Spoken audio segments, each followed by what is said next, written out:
Okay, folks, one thing I forgot to mention is that these hoses are in the way, but I just left them. I could work around them there. You can pull them enough to get around them.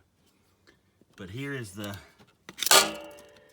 starter, back in the starter. So I'm just gonna very gently kind of pry it with the screwdriver. There we go. See, I got her loose.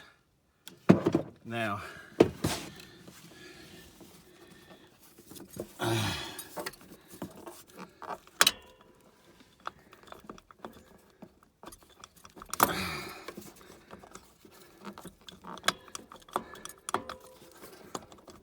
gonna have to rotate her, I guess.